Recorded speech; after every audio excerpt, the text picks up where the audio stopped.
الحمد لله ثم الحمد لله الحمد لله الذي هدانا لهذا وما كنا لنهتدي لولا أن هدانا الله ونصلي ونسلم على أشرف خلق الله محمد ابن عبد الله المبعوث رحمة للعالمين ومن تبعهم بإحسان إلى يوم الدين وبعد يقول الله عز وجل واعتصموا بحبل الله جميعا ولا تفرقوا. E falemderojmë madhninë e Allahut që është një dhe përveç tij tjetër s'ka. Allahun e falenderojmë dhe prej tij ndihmë dhe udhëzim kërkojmë. Allahun e falenderojmë për shumë mirësi që na ka dhuruar dhe në Islam na ka udhëzuar. Allahun e falenderojmë që na ka dhënë shënet edhe mundësi që të vijmë sot në këtë ditë xhumaje të kërkojmë falje nga falëse më i madh. Allahu na fal ya Rabbel Alamin. Kemi ardhur me vetëm qëllim për të arritur fitoren më të madhe. Ajo është kërkimi i xhenetit Allahut, Allahu nasip na bëft ya Rabbel Alamin. Pastaj në këto momente gjuha më e mirë dhe zemra më e mirë është ajo gjuhë dhe ajo zemër e cila i çon salat dhe selam e pejgamberit sallallahu alaihi wasallam, njeriu më të dashur të Allahut, udhërfysit të njerëzimit, edukatorit, mësuesit më të mirë të njerëzimit Muhamedit sallallahu alaihi wasallam, familjes tij, shokëve dhe gjithë atyre që ndjekin rrugën e Islamit deri në ditën e Kiametit. Xhamati ndershëm, mesazhi i hutbës është: jetojmë në kohë të fitneve dhe fesatit.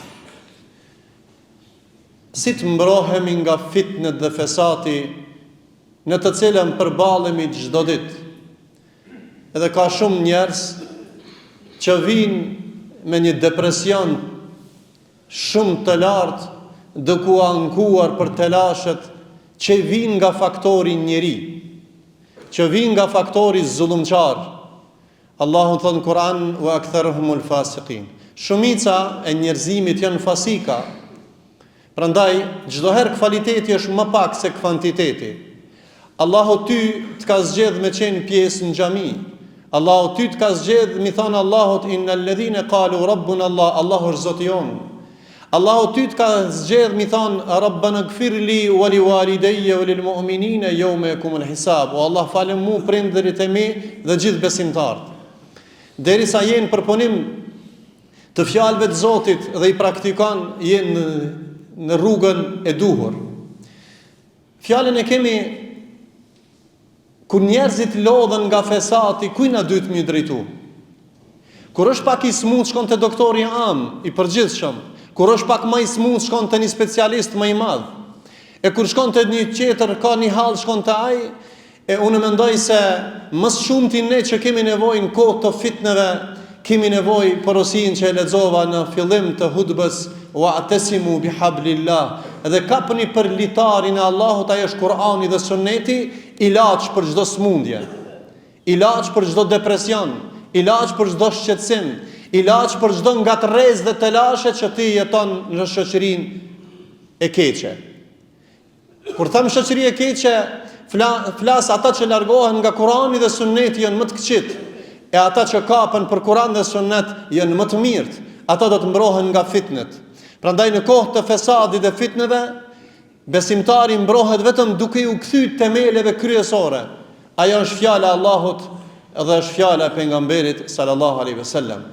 Kur Allah e zbriti Kur'anin në kohën e Muhamedit alayhis salam, kishin fiset arabe hakmarrje, kishin hasëmllëk deri me 300 vjet, njëri tjetrin duke e vra, e duke derdh xhakin, e duke bë fesat. Por Allahu çka tha, dhe përkujtoni mirësitë e Allahut, kur Allahu ja u zbriti juve Kur'anin dhe tha: kapni për Kur'anin dhe Sunnetin, wadhkuru ni'matallah, dhe përkujtoni mirësitë e Allahut: idh kuntum a'da'an fa'alafa bayna qulubikum. Kur ju ishit armiq e me Kur'an dhe me Sunnet, Allahu i lidhi zemrat e juaja. Mesazhi: nuk ka ilaç më të madh për fesatin se Kur'ani dhe Sunneti, dhe kush lyp ilaç për me shënosh problemin shoqëror jashtë Kur'anit dhe Sunnetit, ai është i devijuar dhe nuk mundet me rregullu asnjëherë. Prandaj kapja për Sunnet nuk do të thotë për Kur'an, nuk do të thotë vetëm leximi i Kur'anit, dhe pi drejton atrive, sidomos trive. Lexoje Kur'anin, po mundoju me lexu dhe me kuptu Kur'anin, se Kur'ani nuk o vetëm për ta lexu. Kur'ani është për ta lexu edhe për meditu edhe për të vepruar me Kur'anin famëlart. E s'munësh me vepru derisa se merr vesh këtë Kur'an. E po mirë, 100 kombinacione dhe 100 lexime në rrjetet sociale gjithë ditën, ti nuk ke kohë për ta lexuar fjalën e Allahut, për ta zbut zemrën me fjalën e Allahut. Atëherë fesatin e zbut vetëm se fjala e Allahut, duke e lexu, duke e kuptu dhe duke vepru. Dhe e dyta, ndjekja e sunnetit pejgamberit sallallahu alaihi wasallam, e cila është busolla më e sigurt të shpëtimit dhe largimit nga fesati. Kerrit me hyp me udhtu dikun, ki navigacion. Navigacioni i shpëtimit nga fitnët është pasimi i sunnetit pejgamberit alayhis salam. Do të Kur'an dhe sunnet të largon nga fitnët. Kush nuk kapet për Kur'an dhe sunnet ka më zhyt në fitne, në fesat dhe në telashe në këtë dynja dhe kam ju bën zejeta në këtë botë dhe në ahiret.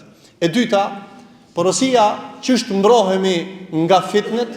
E dyta është dituria duhet me qenë para veprimit. Shumë njerëz bëjnë punë pa i mendu. Jo, Islami ajetin e parë ka zbrit me mësu. Për çka? A e ka obligim namazin ai shka s'din? Jo. Do të me pas men, do të me pas dituri. Ne namazin e falim me dituri, haxhin me dituri, Allahun e besojmë me dituri, veprat e mira i bëjmë me dituri. Prandaj çelësi i largimit të fitnes është me kërku dituri e pastaj me bë vepra, jo me bë vepra e pastaj dituri. Edhe pse këto janë të lidhura ngushtë mes vete.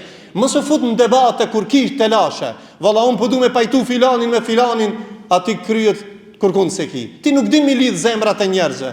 Se e fol fjalën e fundit, ndoshta të parën. Jo, ka rën, se ne kënon ti recatën e parë, të kundërtën me janis, do të prej mas e të parë. Ne do të ta falim njerë farzin e gjumas, të në taknojnë hutbën. Jo, njerë është hutbja, masanina është gjumaja. Edhe rarëdhitja e fjalëve dhe veprave, do në vend dhe kohë kur është e obligume. Pastaj, nëse nuk ke shumë njohuri, pyeti njerëz dietarët e meqër që kanë frikë Allahun, ata të udhëzojnë kur ki telashe dhe fesat dhe ngatresa. E treta, ruje gjuhën. Sheve, ka dikush nuk i ka prej thojt, apo? Sunet është mi prej thojt, nuk ban muslimani mës mi prej thojt. Ama mës mi prej thojt, çka bat? Ti shkot qerapat. Apo? Po mirë, po me vënu kamën pak më të madhe në kundra, shka? Një dy ditë e zgjenon, dikur e shkoq kundrën. E shkoq qerapën, e shkoq kundrën. Janë do gjuhë që s'kan hiç kontroll, i çajnë, i shkatërrojnë zemrat e njerëzve me fitne të ushtin se filani ka thonë. Gjuha e pa kontrollume e shkatëron dhe ban fesatin më të madh në shoqëri. Sot luftat që ndodhin në botë nuk fillon me barut, as me armë, fillon me gjuhën, me armën më të rrezikshme. Ajo është gjuha e pa kontrollume dhe pa ditur. Allahu ka thonë ve qulu linnasi husna, dhe thuni njerëzve vetëm se fjalë të mira. E katërta, çish largohemi për ibadeteve, po kapi për sunnet, për Kur'an, po kemi dituri, po konsultohemi me dietar, për rujna gjuhën, atër vazhdo më shumë, adhuroja Allahun, fale namazin, bani istighfar më shumë, edhe sidomos më të rujt Zotin kohën e fitneve, bani dua o vëllezër. O Allah, rujëm prej natës keqe, o Allah, rujëm prej ditës keqe, o Allah, rujëm prej shoqënisë keqe. Është një moment, haditho kjo. O Allah, rujëm prej momentit keq. Pleqt kanë thonë, o Allah, rujëm pisahatit lig. Këtë jenë regull që sprovon Zoti. Prandaj lute Allahun që Allahu të runë. Edhe e fundit është, o Allah, rujëm nga shoqëria e keqe. Do të me përzgjedh shoqërien e keqe. Me përzgjedh për më rujt nga shoqënia keqe. Me zgjedh shoqërinë e mirë, më shoqënu me ata dhe vendin ku jeton, mës mu ul aty ku ka alkohol, ku ka drog, ku ka fesat, ku ka fjalë të këqija dhe ashtu me radhë. E lutim Allahun e Madh që Allahu na jep neve durim dhe urtësi që ta menaxhojmë në kohë të errësirës, të fesatit, të telasheve, që Allahu t'i udhëzon zemrat tonë dhe urrinin tonë. E lutim Allahun e Madh që ne të kapemi për Kur'anin dhe Sunetin e pejgamberit sallallahu alaihi wasallam. Afrohemi ka muj Ramazanit, muj rahmetit, të bëhemi gati me zemër, me mend dhe me gjithë qenjen tonë që ta presim musafirin Allah duke madhruar Allahun dhe duke larguar nga çdo fesat, nga çdo fitne. E lutim Allahun e Madh që Allahu ta udhëzon rinin tonë në rrugën e Kur'anit dhe Sunetit. Allahu t'i mëshiron të vdekurit tan, Allahu t'i shëron smurit tan, Allahu t'i shëron zemrat e smut nga haseti, nga kibri. Allahu t'na jep dituri të dobishme. Aqulu qawli hadha wastaghfirullaha li wa lakum lisa'il muslimin fastaghfiruhu innahu al-ghafurur rahim.